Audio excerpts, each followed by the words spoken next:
Hello guys, kanina habang kumakain kami, may narinig kaming parang pag-game dito. So, pinuntahan namin. True enough, so pagpunta nga namin dun, may taga-explain. So kapag naka at least 3 stamps ka daw, pwede kang manalo ng trip to Taiwan.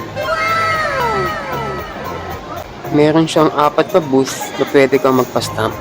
Para siyang school fair. Akala ko sisitayin ako ni Pogi nung nakita niya ako nag-video. Bawat booth may activity.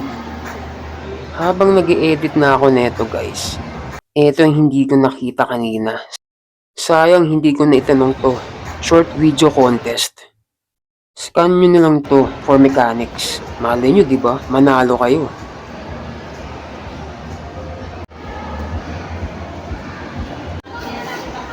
Eto naman daw, pag pumasok kayo dito, teleportation to Taiwan. Siyempre joke lang. Eto astig, human claw machine. Pero hindi na namin to na-try. Takot ako eh. O diba, nagbibidyohan kami ni ate.